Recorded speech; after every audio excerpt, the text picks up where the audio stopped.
Hi friends, ఈరోజు అయితే నేను ధూప్స్ ఇంట్లోనే చాలా ఈజీ అండ్ సింపుల్గా ఫ్లవర్స్ అవసరం లేకుండా ప్రిపేర్ చేసుకున్నాను.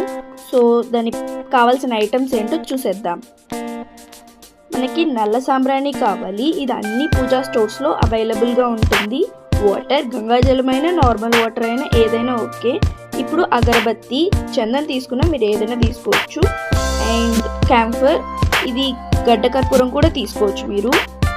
అండ్ ధూప్స్ అన్నమాట, ఇది అన్ని పూజా స్టోర్స్లో అవైలబుల్గానే ఉంటుంది. అండ్ గంధం మన ఇంట్లో ఉంటూనే ఉంటుంది.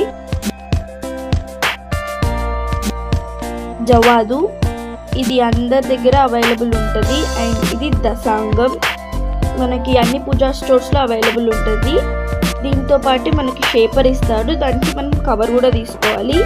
అండ్ బౌల్, స్పూన్ అందరి ఇంట్లో వేస్ట్గా ఉంటాయి ప్లాస్టిక్వి, అవి తీసుకోవచ్చు ఎందుకంటే మనకి స్మెల్ వస్తుంది వాడేవి తీసుకుంటే.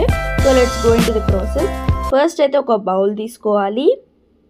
ఆ బౌల్లోకి మనం తీసుకున్న క్యాంఫర్ ఒక 3-4 బిళ్ళల్ని పౌడర్ చేసి తీసుకోవాలి. ఇప్పుడు గడ్డ కర్పూరం కూడా నేను ఒక గడ్డ వేస్తున్నాను, పౌడర్ చేసి తీసుకుంటున్నాను. గంధం, ఇవి ఒక 5 బిళ్ళల్ని పౌడర్ చేసి తీసుకుంటున్నాను నేను, లేదంటే పౌడర్ బాక్స్లో ఒక 3-4 స్పూన్స్ వేయండి సరిపోతుంది. అండ్ ఇప్పుడు ధూప్స్ అన్నమాట, 3 ధూప్స్ తీసుకున్నాను నేను. సో 3 ధూప్స్ని పౌడర్ చేసి తీసుకున్నాను, కొంచెం కచాపచాగా దంచుకుంటే సరిపోతుంది. ఇప్పుడు అగరబత్తి, ఒక 3 స్టిక్స్ ఆఫ్ అగరబత్తిని నేను కొంచెం అలా మ్యాష్ చేస్తే పౌడర్ అయిపోయే. స్టిక్స్ సపరేట్, పౌడర్ సపరేట్ వచ్చేస్తుంది. ఆ పౌడర్ని తీసుకుని మనం దీంట్లోకి యాడ్ చేసుకోవాలి. సో ఇప్పుడు దశాంగం, ఇది అన్ని పూజా స్టోర్స్లో అవైలబులే ఉంటుంది. సో ఇది మనం 1 స్పూన్ తీసుకుంటే సరిపోతుంది. మంచి స్మెల్ ఇస్తుంది ఇది అండ్ బైండింగ్ బాగుంటుంది. సో జవాదు కూడా కొంచెం తీసుకుంటున్నాను, చిటికెట్ తీసుకుంటే సరిపోతుంది. మనం 30 రూపీస్ అలా పడుతుంది.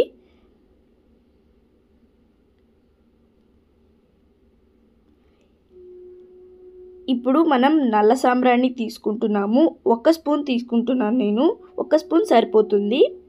నా వాటర్ ఏదైనా తీసుకోవచ్చు, మీరు రోజ్ వాటర్ కూడా తీసుకోవచ్చు. సో కొంచెం కొంచెం వాటర్ యాడ్ చేసుకుంటూ కలుపుతూ మనం మంచి బైండింగ్ చేసుకోవాలి. మరీ లూజ్గా మరీ టైట్గా కాకుండా మీడియంగా చేసుకోండి, ఎక్కువ వాటర్ వేయకండి, మనకి షేప్ పర్ఫెక్ట్గా రాదు అండ్ విరిగిపోతుంది. సో ఇక్కడ చూపిస్తున్న కన్సిస్టెన్సీ ఉంటే సరిపోతుంది, కొంచెం టైట్గా ఉంటుంది కదా అలా ఉంటే సరిపోతుంది. ఇప్పుడు మనం షేపర్ ఇచ్చారు కదా దాంట్లో దశాంగంలో, అది అండ్ కవర్ తీసుకుంటున్నాను నేను ఇక్కడ. సో కవర్ ఎందుకంటే షేప్ పర్ఫెక్ట్గా రావడానికి, లేదంటే బయట అలానే రాదు షేపర్లో పెడితే. సో కవర్ పెట్టి తీస్తే ఈజీగా వస్తుంది.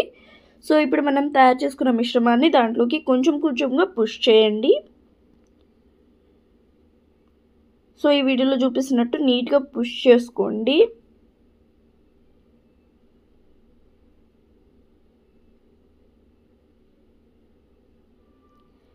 సో మంచిగా పుష్ చేసుకుని షేప్ చేసుకున్న తర్వాత పుల్ చేస్తే ఈజీగా వచ్చేస్తుంది, చూడండి ఈజీగా వచ్చేస్తుంది అండ్ షేప్ చాలా బాగా వస్తుంది కవర్ పెడితే. సో ఇలాగనే అన్నీ చేసుకోండి. కవర్ని ఒక 2-3 చేసిన తర్వాత మంచిగా వాష్ చేయండి, లేదంటే మనకి విరిగిపోతాయి షేప్స్ అనేవి. సో ఇలా నేను చేసుకున్నాను చూడండి. ఇవి మనం ఒక 2 డేస్ పాటు సన్కి ఎండబెట్టాలన్నమాట, మంచిగా ఎండబెట్టాలి. సో ఎండబెట్టిన తర్వాత చూడండి నాకు ఎంత బాగా వచ్చాయో షేప్స్ అయితే. సో ఇప్పుడు వెలిగించి నీకు నేను టెస్ట్ చేసి చూపిస్తాను. సో ఇప్పుడు నేను ఒక క్యాండిల్ తీసుకుంటున్నాను, దాన్ని ఇప్పుడు వెలిగించి మీకు చూపిస్తాను ఎలా వెలుగుతుందని. సో లాస్ట్లో కొంచెం మనకి మిశ్రమం మిగిలిపోతే నేను అలా చిన్న షేప్ చేసుకున్నాను. సో ఇప్పుడు దాన్ని నేను వెలిగిస్తాను.